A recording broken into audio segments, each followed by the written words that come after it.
الحمدللہ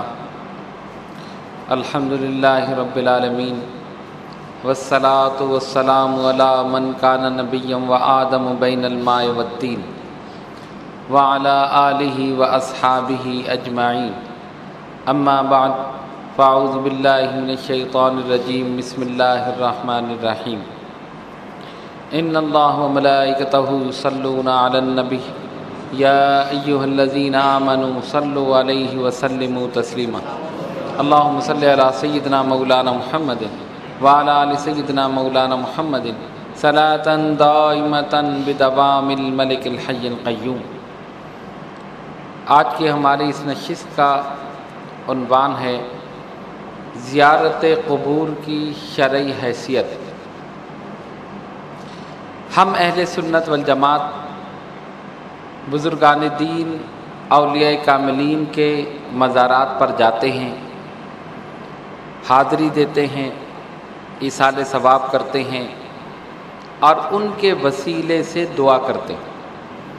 یہ ہمارے معمولات میں سے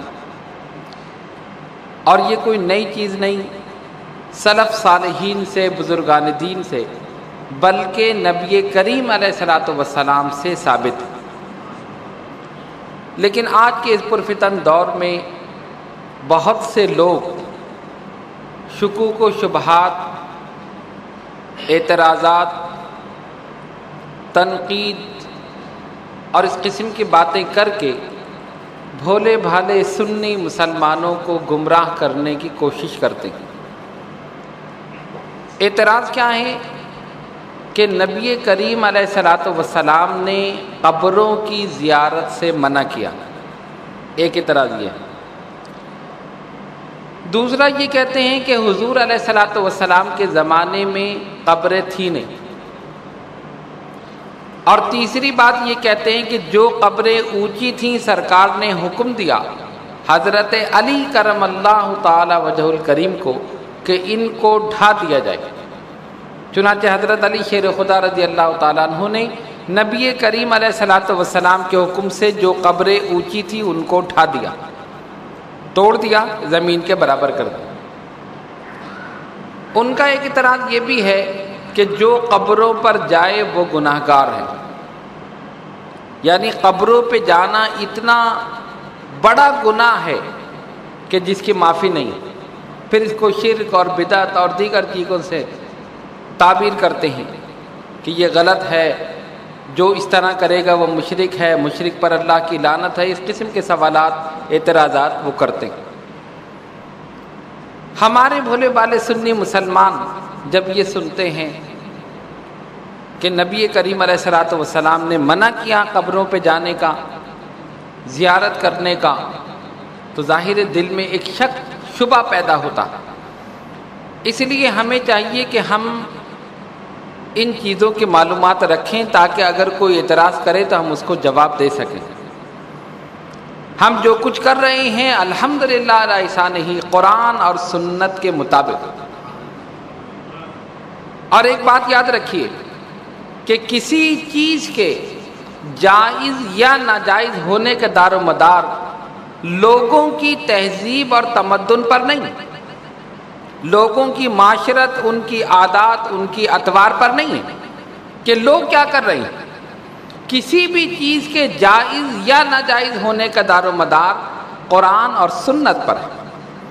کوئی چیز ہمارے سامنے آئے گی اور ہمیں دیکھنا ہے کہ یہ صحیح ہے، غلط ہے، جائز ہے، ناجائز ہے، لوگ کچھ بھی کہتے رہیں، ہم اس کو قرآن کے سامنے پیش کریں گے، سنت رسول صلی اللہ علیہ وسلم کے سامنے پیش کریں گے، احادیث رسول صلی اللہ علیہ وسلم کے سامنے پیش کریں گے۔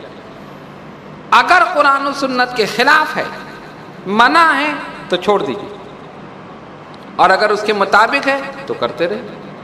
الحمدللہ الحسانی ہمارا مسلک حق اہل سنت و جماعت قرآن اور سنت کے بالکل عین مطابق ہے۔ تب آئیے اس زیارت قبور کے سلسلے میں 3 حدیثیں ہم آپ کے سامنے پیش کریں گے۔ پہلی حدیث جو مسلم اور نسائی شریف میں موجود ہے، یہ احادیث کی معتبر کتابیں ہیں۔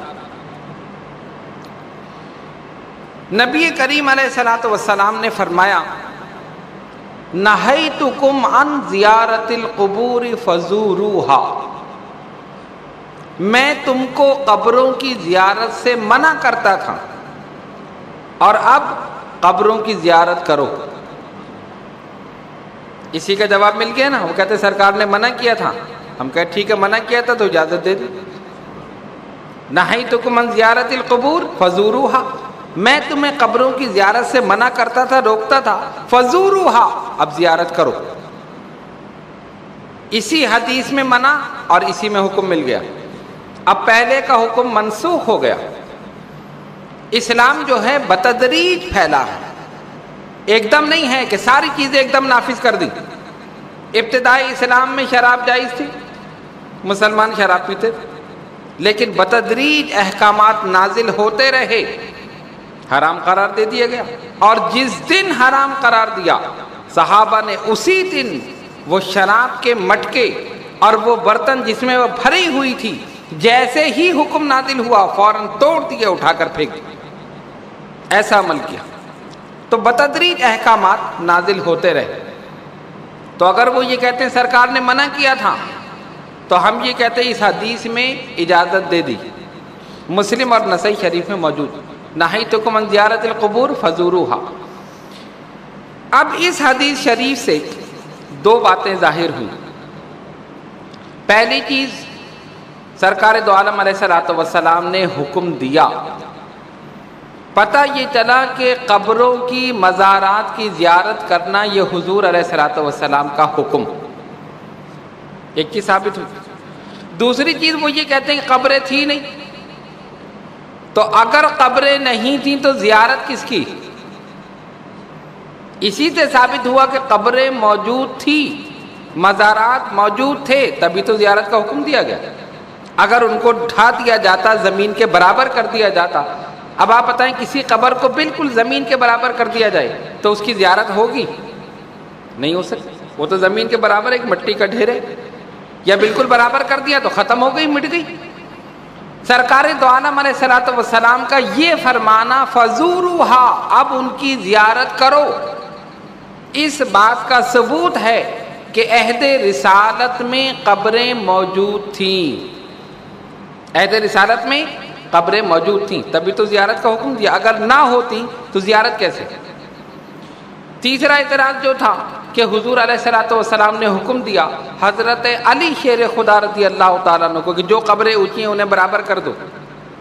ہم کہتے ہیں ہاں صحیح ہے، لیکن وہ کافروں کی قبریں تھیں، کافروں کی قبریں تھیں جن کو برابر کرنے کا حکم دیا، مسلمانوں کی قبروں کو برابر کرنے کا حکم نہیں دیا۔ مسلمانوں کی قبروں کو تو زیارت کا حکم دیا، جو کافروں کی قبریں تھیں حضرت علی کو حکم دیا، آپ نے جا کر ان کو توڑ دیا، برابر کر دیا۔ تو اب اس سے دو چیزیں ثابت ہو گئیں، ایک تو سرکار کا حکم کہ قبروں کی زیارت کرو، اور دوسرا اسی حکم سے یہ نتیجہ نکلا کہ قبریں بھی موجود تھی، ورنہ زیارت کیسے؟ اگر نہ ہوتی تو زیارت ہی نہیں ہو سکتی۔ یہ پہلی حدیث۔ دوسری حدیث، نبی کریم علیہ الصلوۃ والسلام نے اپنی ازواج مطہرات میں دن تقسیم کر دیے تھے، ایک دن ان کے ہاں، ایک دن ان کے ہاں، ایک دن ان کے ہاں، دن تقسیم کر دیے، اور سرکار دو عالم علیہ الصلوۃ والسلام اسی تقسیم کے مطابق جو آپ نے کیے تھے ایک ایک زوجہ محترمہ کے پاس تشریف لے جاتے تھے۔ ام المومنین سیدہ عائشہ صدیقہ رضی اللہ تعالی عنہا فرماتی ہیں کہ میری باری تھی اور سرکار میرے حجرے میں تشریف فرما، آرام فرمانے کے لیے لیٹ گئے۔ آدھی رات کا وقت ہوا، میں نے محسوس کیا کہ حضور علیہ الصلوۃ والسلام اٹھے، بیدار ہوئے۔ آپ نے اپنی جوتیاں نالین مبارک پہنی اور آہستہ سے دروازہ کھول کر سرکار باہر تشریف لے گئے۔ فرماتی ہیں کہ میں بھی اٹھی اور میں نے دیکھا کہ سرکار کہاں جا رہے ہیں، تو آپ جنت البقیع کی جانب جا رہے ہیں۔ جنت البقیع مدینے میں جو قبرستان، ہزاروں صحابہ وہاں پہ آرام فرما۔ ام المومنین فرماتی ہیں میں نے بھی چادر اوڑھی اور خاموشی سے حضور کے پیچھے پیچھے چلتے رہے۔ میں نے دیکھا کہ آپ صلی اللہ علیہ وسلم جنت البقیع میں تشریف لے گئے، اپنے دونوں دستے مبارک دعا کے لیے اٹھائے اور 3 مرتبہ اہل بقیع کے لیے دعا فرمائی، ان کی مغفرت کے لیے دعا فرمائی، ان کی درجات کی بلندی کے لیے دعا فرمائی۔ اور غور کرو، جس کے لیے سرکار ہاتھ اٹھا دیں وہ تو پھر جنتی جنتی۔ میرا ایمان یہ کہتا ہے کہ جو لفظ حضور کی زبان مبارک سے نکل رہا تھا اسی وقت قبول ہو رہا۔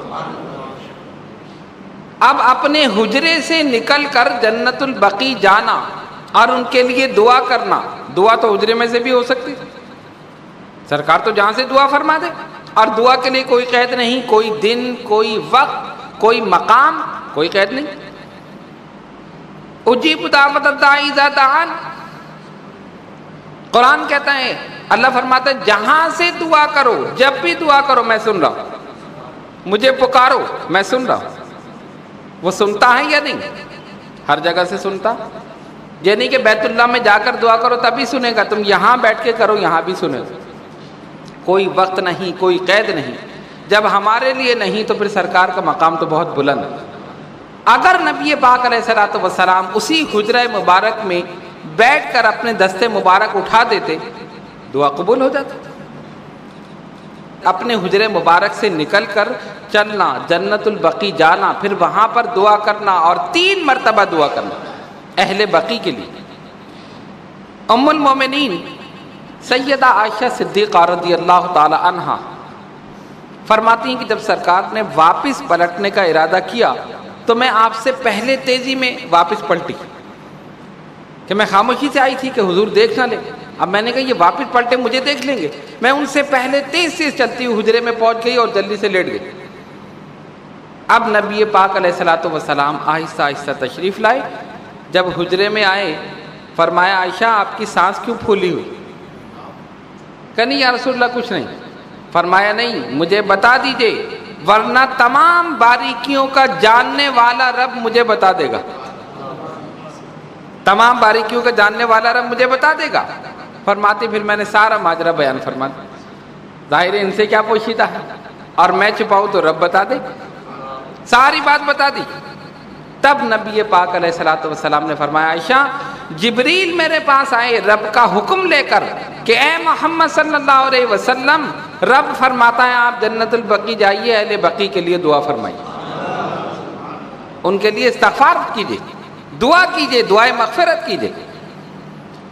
اب اس سے یہ ثابت ہوا، پہلی چیز، کئی چیزیں ثابت ہوئی۔ پہلی چیز، حضور علیہ الصلوۃ والسلام کا چل کر وہاں پر جانا، دعا کرنا سنت۔ پہلی چیز یہ ثابت ہوئی کہ مومنین کے مزار پر چل کر جانا حضور کی سنت، ظاہر حضور کا جو طریقہ ہے وہ سنت ہے۔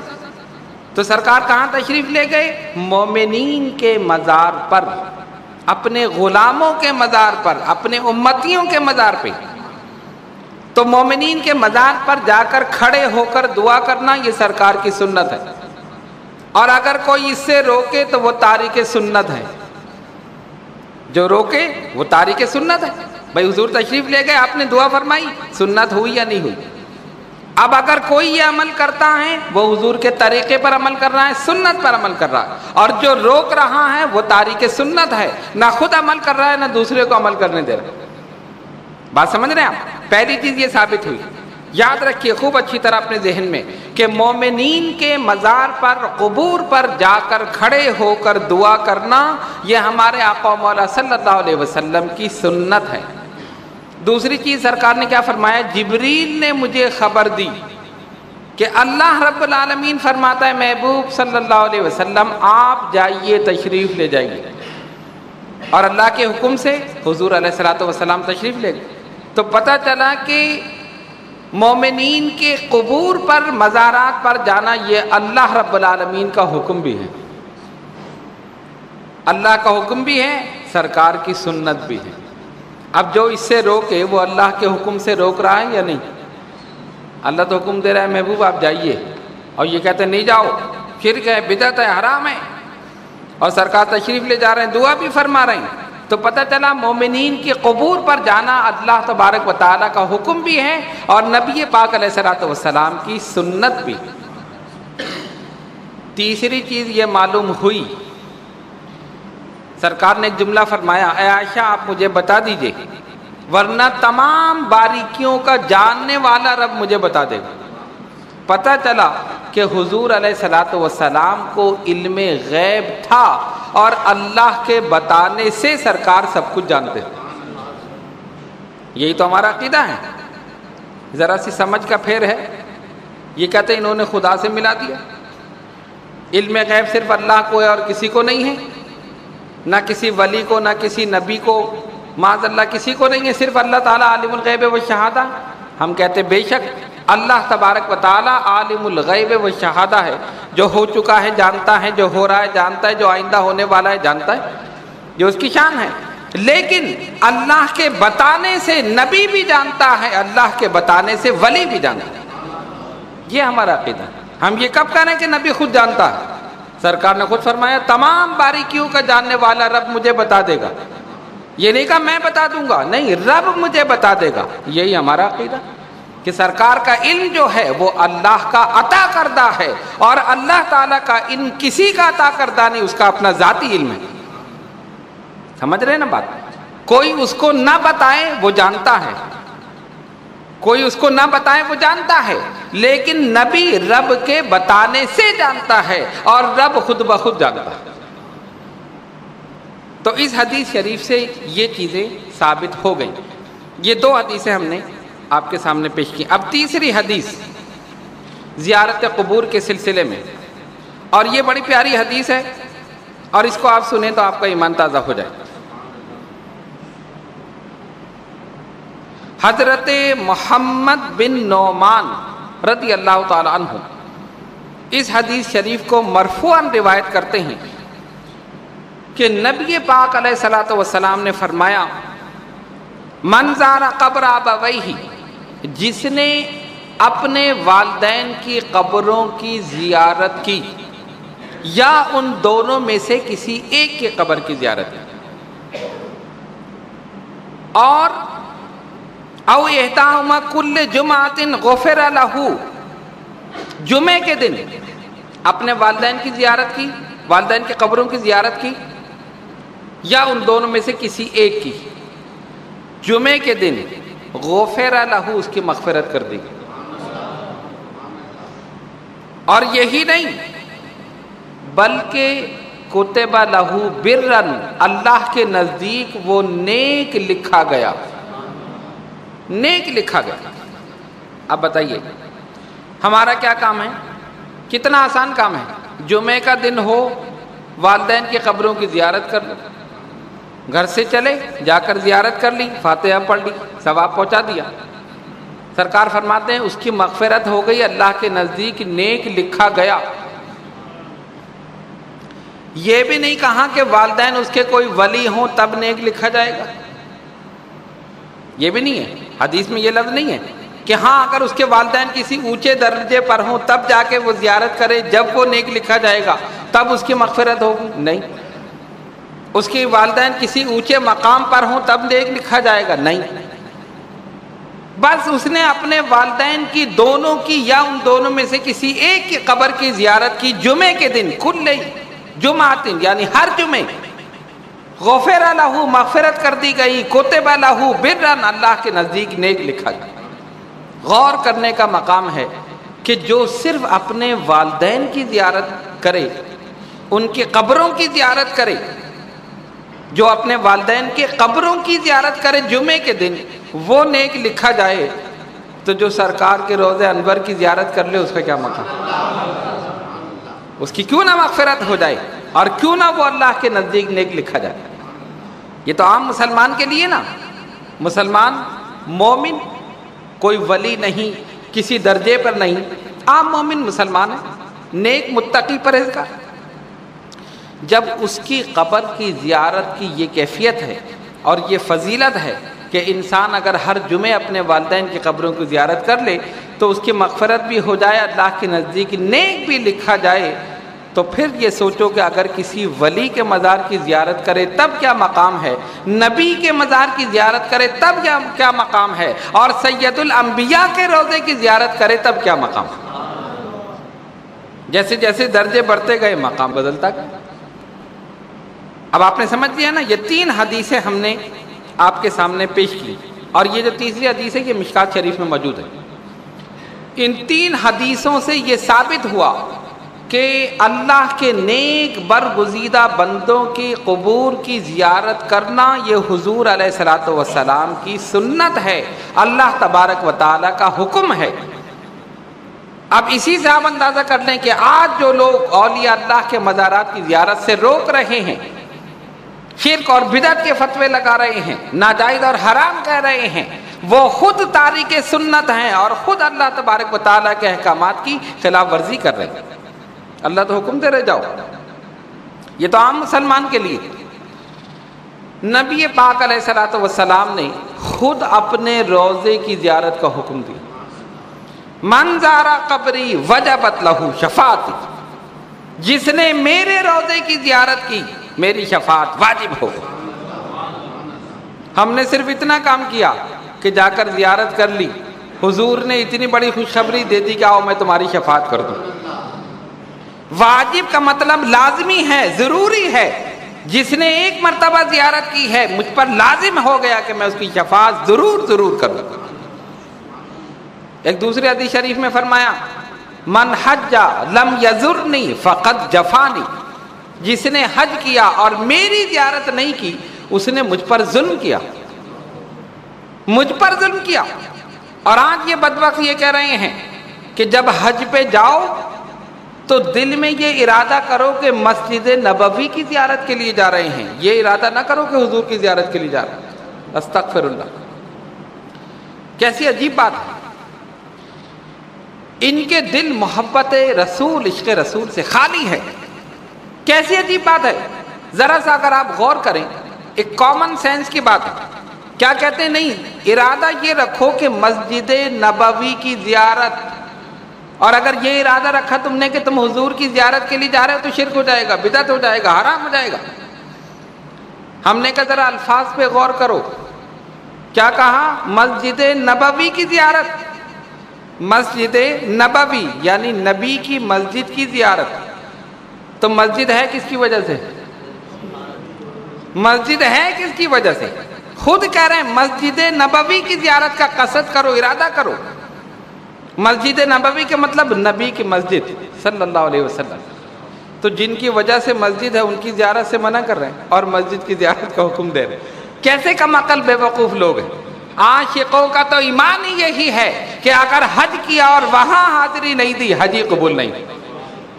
ان کی برکت سے ہی تو سب کچھ ہے انہی کے دم قدم سے باغ عالم میں بہار، وہ نہ تھے تو کچھ نہ تھا اور وہ نہ ہو تو کچھ نہ ہو۔ الحمدللہ احسان ہم اہل سنت والجماعت عام مسلمان مومن متقی پرہیزگار ان کے قبور کی بھی زیارت کرتے ہیں، اولیاء اللہ کے مزارات کی بھی زیارت کرتے ہیں، اور نبی پاک علیہ الصلوۃ والسلام کے روضہ انور کی بھی زیارت کرتے ہیں، صحابہ کے مزارات کی بھی زیارت کرتے ہیں۔ میں نیچے سے چل رہا ہوں، پہلے عام مسلمان پھر اولیاء اللہ۔ سرکار کے روضے کی زیارت تو بہت بڑی سعادت ہے۔ کبھی کبھی ان کی عقلوں پر بڑی حیرت ہوتی ہے، شاید میں نے یہ پہلے بھی یہ واقعہ بیان کیا ہو۔ ایک حج کے دوران مواج شریف میں حاضری کے بعد جب ہم باادب واپس مڑ رہے تھے، جو لوگ جا چکے ہیں وہ جانتے ہیں، باب السلام سے داخل ہوتے ہیں اور سلام پیش کر کے سرکار کی بارگاہ میں باب بقی سے نکل جاتے ہیں، جو لوگ جا چکے ہیں وہ جانتے ہیں۔ ایک آدمی نے جالی مبارک کو ہاتھ لگانے کی کوشش، بڑھ کے ہاتھ لگا رہا ہے، سپاہی اس کو منع کر رہا ہے، شرک بدعت حرام، ان کو اس کے علاوہ کچھ آتا ہی نہیں، ہر ایک کو یہی کہتے رہتے۔ خیر اس بیچارے نے کوشش کی، اس نے ہٹا دیا، اس نے پھر کوشش کی، ہو سکتا ہے اس کا ہاتھ لگ گیا ہو، میں نے دیکھا نہیں۔ تو ایک سفید ریش، بالکل جن کی سفید داڑھی تھی، دیکھنے میں تو اچھے خاصے لگ رہے تھے، لیکن جب بولے تو پتہ چلا کہ یہ تو 2 نمبر ہے، میں سمجھا 1 نمبر ہے۔ خیر بہرحال جب وہ ادھر سے پلٹے تو اس سے کہنے لگے کہ کیا ہاتھ لگانے سے جنت مل جائے گی؟ کیوں ہاتھ لگانا ہے؟ کیا تجھے ہاتھ لگانے سے جنت مل جائے گی؟ مجھے بڑا افسوس ہوا، میں دل میں سوچنے لگا کتنا بے وقوف ہے، یہ ہاتھ لگانے کی بات کر رہا ہے؟ میرا ایمان تو یہ ہے کہ یہاں حاضری ہو گئی تو جنت مل گئی. ہاتھ لگانا تو بہت دور کی بات ہے، اس مقام پر پہنچ گیا جنت مل گئی. یہ ہاتھ لگانے کی بات کر رہا ہے. یہ ہے ان کا عقیدہ. اللہ تبارک و تعالیٰ کا کرم ہے کہ اس نے ہمیں اہل سنت والجماعت میں رکھا. پتہ یہ چلا کہ اولیاء اللہ کے مزارات، انبیاء کرام علیہ السلام کے مزارات، ان سب کی زیارت کرنا باعث خیر و برکت ہے. قرآن کریم میں اللہ رب العالمین واقع معراج کا ذکر کرتا ہے. اللہ فرماتا ہے حولہ لنریہ من آیاتنا، ہم نے اس کے ارد گرد برکت رکھی. کس کے ارد گرد؟ بیت المقدس، مسجد اقصی، ہم نے اس کے ارد گرد برکت رکھی. مفسرین کرام نے لکھا حولہ لنریہ من آیاتنا، اس کے ارد گرد جو برکت رکھی ہے اس سے مراد کیا ہے؟ فرماتے ہیں اس سے مراد انبیاء کرام علیہ السلام کے مزارات ہیں جو اس کے ارد گرد موجود ہیں. پتہ چلا جہاں بھی، جس مقام پر بھی اللہ کا کوئی ولی آرام فرما ہے وہاں برکتیں ہیں، جہاں نبی ہے وہاں برکتیں ہیں، اور جہاں سید الانبیاء ہو ساری برکتیں وہی. وہاں نہ ہو تو پھر کہاں؟ وہ تو برکتوں کا مرکز اور منبع ہے. ساری کائنات میں برکتیں وہیں سے تو تقسیم ہو رہی ہیں. اگر وہاں نہیں ہوں گی تو پھر کہاں ہوں؟ ہمارے عقیدے قرآن، سنت، احادیث سے ثابت ہیں اور سلف صالحین پر عمل کرتے چلے آ رہے ہیں. اچھا ہمارا معمول کیا ہے؟ ہم تو ہر جمعرات کو حاضری دیتے ہیں، ہر اتوار کو حاضری دیتے ہیں. ہر اتوار کو اس لیے کہہ رہا ہوں کہ آپ لوگ نشست میں آتے ہیں. اس کے علاوہ بھی حاضری دیتے ہیں بزرگان دین کے مزارات پر. جمعرات کو لوگ زیادہ جاتے ہیں، اور اس کے بعد ماہانہ بھی جاتے ہیں، پھر سالانہ بھی جاتے ہیں. اب ان کو ہر ایک پر اعتراض ہے. ویسے حاضری پہ اعتراض ہے، ماہانہ پہ اعتراض ہے، سالانہ پہ اعتراض ہے. کیوں جاتے ہو؟ کیوں جاتے ہو؟ کیا ملتا ہے؟ معاذ اللہ مر گئے، مٹی ہو گئے، ختم ہو گئے، نہیں جاؤ. ہم کہتے ہیں یہ اللہ کا حکم ہے، سرکار کی سنت ہے. جب تک زندہ رہیں گے حکم خدا پر عمل کرتے رہیں گے، سنت رسول صلی اللہ علیہ وسلم پر عمل کرتے رہیں گے. سالانہ جانا بھی حضور کی سنت ہے. یہ بھی سن لو، یہ جو ہم عرس مناتے ہیں سال پہ ہی ہوتا ہے نا، ہر مہینے تو نہیں ہوتا. ہر مہینے فاتحہ ہوتی، سالانہ عرس ہوتا ہے. اور عرس پر ہم گفتگو کر چکے ہیں. اگر کسی کو دیکھنا ہو تو ویب سائٹ پہ موجود ہے عرس کیوں مناتے ہیں. میں صرف ایک اشارہ کر کے گزر جاؤں. سالانہ مزارات پہ جانا یہ سرکار کی سنت. شہدائے احد کے مزارات پر نبی پاک علیہ الصلوۃ والسلام سالانہ تشریف لے جاتے تھے. جب وہ دن آتا، وہ تاریخ آتی کہ جب جنگ احد ہوئی تھی. جو لوگ جا چکے ہیں وہ دیکھتے ہیں میدان احد میں سید الشہداء حضرت امیر حمزہ رضی اللہ تعالیٰ عنہ کا مزار. اس کے علاوہ دیگر بعد نے لکھا 70 صحابہ کے مزارات وہیں پر جنہوں نے بے مثال قربانی پیش کی، اپنے خون کا آخری قطرہ تک سرکار پہ نثار کر دیا. آج وہاں آرام فرما ہے. حضور علیہ الصلوۃ والسلام مدینہ طیبہ سے چلتے تھے، میدان احد پہنچتے تھے، صحابہ بھی حضور کے ساتھ ہوتے تھے، یہاں تک کہ ممبر بھی ساتھ لے جایا جاتا تھا. ممبر لے جانے کی کیا ضرورت ہے؟ بھئی جا کے فاتحہ پڑھ کر آ جاتے؟ نہیں، ممبر بھی لے جایا گیا. بخاری کی حدیث، ممبر بھی لے جایا گیا، ممبر رکھا گیا. سرکار رونق افروز ہوئے اور خطاب فرمایا. فرمایا یہ شہدائے احد جو یہاں آرام فرما ہیں، جو میں بیان کر رہا ہوں یہ بالکل الفاظ نہیں، میں حدیث کا مفہوم بیان کر رہا ہوں. جو یہاں آرام فرما ہیں ان کو جو بھی سلام کرے گا یہ جواب دیں گے، قیامت تک سلام کرتے رہیں گے، قیامت تک جواب دیتے رہیں گے. اور جواب کون دیتا ہے؟ جو زندہ ہو. مردہ تو جواب دیتا ہی نہیں. پتہ چلا کہ شہدائے احد اپنے قبور میں زندہ. سرکار دو عالم علیہ الصلوۃ والسلام سالانہ تشریف لے جاتے تھے. جب وہ دن، وہ تاریخ آتی، صحابہ کو لے کر جاتے تھے، ان کے لیے دعا فرماتے تھے، سلام حضور علیہ الصلوۃ والسلام کرتے تھے. فرق یہ ہے کہ ہمارا جانا اور ان کا جانا زمین آسمان کا فرق. ہم جاتے ہیں فیض لینے کے لیے، سرکار جاتے تھے فیض دینے کے لیے. لیکن اپنی سنت قرار دے دیا تاکہ قیامت تک آنے والے میرے مسلمان، میرے امتی، میرے غلام یہ سمجھ لیں کہ قبروں پر جانا شرک یا بدعت نہیں ہے۔ جب ہمارے آقا تشریف لے جا رہے ہیں تو ہم کیوں نہ جائیں؟ اور سرکار نے ظاہری طور پر پردہ فرمایا، وصال فرمایا۔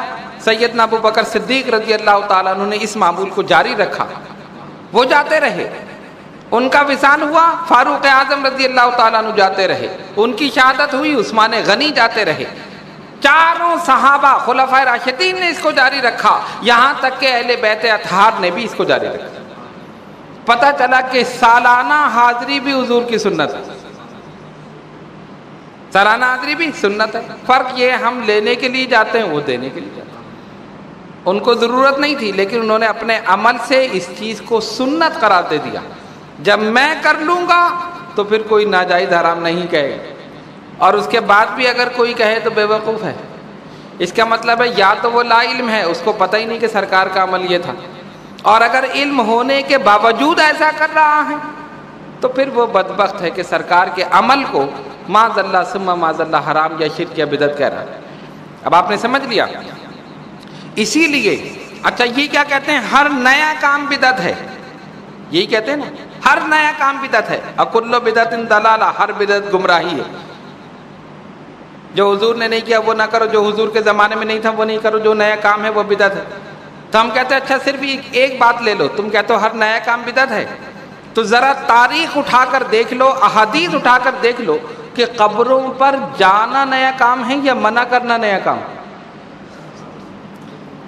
جانا نیا کام ہے یا منع کرنا نیا کام ہے؟ ارے جانا تو بہت پرانا کام ہے، سرکار خود تشریف لے جاتے رہے، صحابہ جاتے رہے، خلفائے راشدین جاتے رہے، ائمہ مجتہدین جاتے رہے۔ منع کرنا نیا کام ہے تو بدعت تو تم کر رہے ہو، ہم تو سنت پہ عمل کر رہے ہیں۔ بدعتی تم ہو، ہم نہیں، ہم سنت پہ عمل کر رہے ہیں، اور تمہارے قول کے مطابق تم کہتے ہو نیا کام بدعت ہے۔ تو مزارات پہ جانا، دعا کرنا، برکت حاصل کرنا تو بہت پرانا کام ہے، منع کرنا نیا کام ہے، یہ ابھی نیا عقیدہ تم نے نکالا۔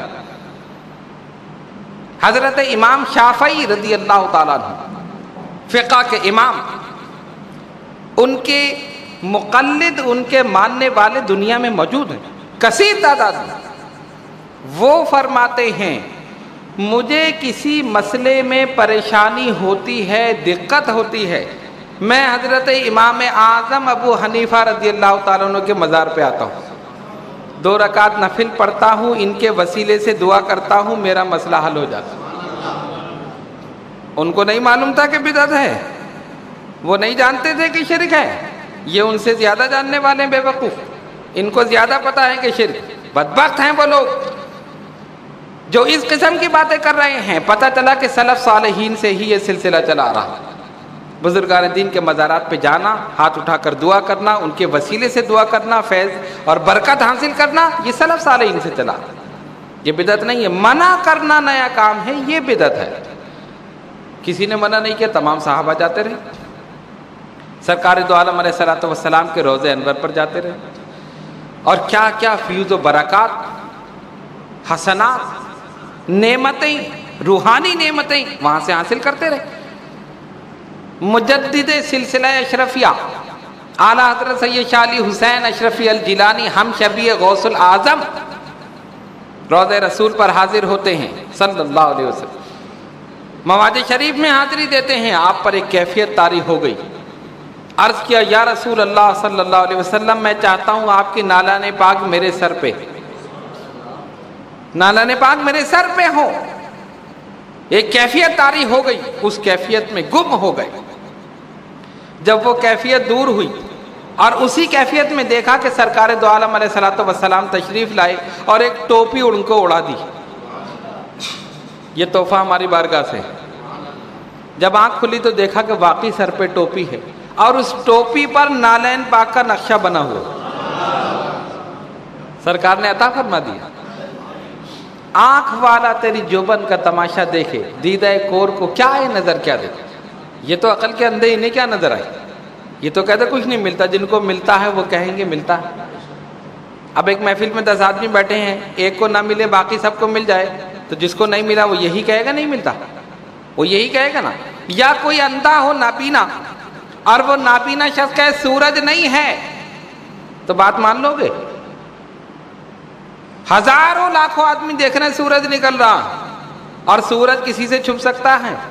ارے نکلتا ہے تو دن ہو جاتا، روشنی ہو جاتی ہے، اگر دھوپ بھی نہ ہو پھر بھی دن نکل آتا ہے، روشنی ہو جاتی ہے نا۔ اور اندھا کہہ رہا ہے کہ نہیں، آپ کیا کہیں گے؟ صحیح کہہ رہا ہے غلط؟ صحیح کہہ رہا ہے۔ غلط کیوں کہہ رہا ہے؟ اس کو نظر ہی نہیں آ رہا، اس کو نظر نہیں آ رہا نا، تو وہ صحیح کہہ رہا ہے۔ اس کا مطلب آپ کو نظر آ رہا ہے، آپ بھی صحیح کہہ رہے ہیں۔ جس کو نظر نہیں آ رہا تو ہم یہ کہتے ہیں یہ عقل کے اندھے ہیں، جو کہتے ہیں بزرگوں کی بارگاہ سے نہیں ملتا، اولیاء کی بارگاہ سے نہیں ملتا، حضور علیہ الصلوۃ والسلام کی بارگاہ سے معاذ اللہ نہیں ملتا۔ ہم کہتے ہیں یہ بھی صحیح کہہ رہا ہے، اس کو ملا ہی نہیں بیچارے کو، یہ اندھا ہے، نابینا ہے۔ لینے والوں نے لیا، کسی کو جسمانی روحانی فیضان ملا، کسی کو نعمتیں ملی، کسی کو علم ملا، کسی کو فضل ملا، کسی کو عظمت ملی، کسی کو رفعت ملی، کسی کو بلندی ملی، کیا کیا سرکار نے عطا فرما دیا۔ تو جن کو ملا وہ یہی کہہ رہے ہیں قاسم نعمت ہیں، دے رہے ہیں، اور جن کو نہیں ملا وہ یہی ڈنڈورا پیٹ رہے، نہیں ملتا۔ ہم کہتے ہیں تم اسی میں مر جاؤ گے، ہمیں تو مل رہا ہے، ہم مانگیں گے، جب ملے گا تو مانگیں گے، پتہ ہے کہ یہیں سے ملے گا۔ الحمدللہ علی احسانہ، اہل سنت و جماعت ہمارا عقیدہ قرآن اور احادیث سے ثابت ہے۔ ویسے تو بہت سی احادیث ہیں، میں نے صرف 3 حدیثیں آپ کے سامنے پیش کی زیارت قبور کے سلسلے میں، اور سلف صالحین کے افعال اعمال، حضرت امام شافعی جاتے رہے، دیگر بزرگان دین اولیاء کاملین اپنے اکابرین کے مزارات پر حاضری دیتے رہے، اس لیے کہ ان کا عقیدہ ہے کہ یہ زندہ ہیں، اپنی قبور میں زندہ ہیں۔ اگر ہمارا یہ قلب صاف ہو جائے، آئینے کی طرح روشن ہو جائے اور مراقبہ کریں، تو خدا کی قسم سامنے بیٹھا ہوا دیکھو، ان کو باتیں کرتا ہوا دیکھو۔ تو یہ قبر کو دیکھ رہے ہیں، ہم قبر والے کو دیکھ رہے ہیں، یہ قبر کو دیکھ رہے ہیں۔ تو مٹی کا ڈھیر نظر آ رہا ہے کہ مٹی ہے، کچھ نہیں ہے، تو ہم کہتے ہیں مزار کو نہ دیکھو، مزار میں دیکھو، روضے کو نہ دیکھو، روضے میں دیکھو۔ مزار کو دیکھو گے تو مٹی کا ڈھیر نظر آئے گا، اور مزار میں دیکھو گے تو کہیں غوث اعظم بیٹھے ہوئے نظر آئیں گے، کہیں غریب نواز نظر آئیں گے، کہیں داتا گنج خلیج ویری تو کہیں مخدوم سمنانی، کہیں مجدد الفسانی تو کہیں قطب ربانی۔ یہ سارے بزرگان دین اولیاء کاملین اپنی قبور میں زندہ ہیں، سن بھی رہے ہیں، فیض بھی پہنچا رہے ہیں۔ تو اسی عقیدے پر قائم و دائم رہیے، بزرگان دین اولیاء کاملین کے مزارات پر با ادب حاضری پیش کرتے رہیے، ان کے وسیلے سے دعا مانگتے رہیے۔ اللہ تبارک و تعالی نیک برگزیدہ بندوں کے وسیلے سے کی گئی دعا کو رد نہیں فرماتا۔ یہ ہو سکتا ہے کہ تاخیر ہو جائے، اور اگر کسی کی دعا قبول نہ ہو، حدیث شریف سرکار دو عالم علیہ الصلوۃ والسلام نے فرمایا، حدیث شریف کا مفہوم یہ ہے کہ اس دعا کے بدلے اسے اجر عطا کر دیا جاتا ہے، اس کے نامہ اعمال میں اجر و ثواب لکھ دیا جاتا ہے۔ کیوں؟ بندہ یہ چاہتا ہے کہ یہ چیز مجھے آج مل جائے، اور رب کے علم میں یہ ہے کہ یہ چیز آج اس کے لیے فائدہ مند نہیں، 1 سال کے بعد فائدہ مند ہے۔ تو ہم زیادہ بہتر جانتے ہیں یا رب جانتا ہے نا، ہم چاہتے ہیں آج ہی مل جائے۔ بندہ تو جلد باز ہے نا، میں ایک ہی رات میں امیر ہو جاؤں، میں ایک ہی رات میں کروڑ پتی ہو جاؤں، مجھے یہ چیز آج مل جائے، جلدی میں ہو جائے سارا۔ لیکن رب یہ جانتا ہے یہ چیز جو آج یہ طلب کر رہا ہے، آج اس کے لیے فائدہ مند نہیں ہے، 1 دن کے بعد ہے، یا 1 مہینے بعد ہے، یا 1 سال کے بعد ہے۔ تو اللہ تبارک و تعالیٰ کیا کرتا ہے؟ اس دعا کے بدلے اجر و ثواب اس کے نامہ اعمال میں لکھ دیتا ہے، اس دعا کو محفوظ کر لیتا ہے، جب اس کی مرضی ہو دعا قبول کر لیتا ہے، اور ایسا بھی ہوتا ہے کہ اسی وقت بھی قبول ہو جائے۔ ٹھیک ہے نا؟ تو دعا کی قبولیت کے اوقات ہیں، مقامات ہیں، تو یہی مقامات ہیں جہاں اللہ کا کوئی ولی آرام فرما ہے، وہ بھی قبولیت دعا کے لیے مجرد، ان کے وسیلے سے مانگے، اس مقام پر مانگے، اس لیے کہ اس مقام پر رحمتوں کا نزول ہوتا، برکتیں نازل ہوتی، اس لیے ہم ان اولیاء اللہ کے مزارات پر جاتے ہیں۔ تو آج ہم نے آپ کے سامنے زیارت قبور کے سلسلے میں بیان کیا، اور اس کے متعلق یعنی یہ مزارات، گنبد، مینار، مقبرہ، یہ ساری چیزیں بنانے کے متعلق بھی اعتراضات ہیں، جو انشاءاللہ آئندہ کی نشستوں میں بیان کریں گے۔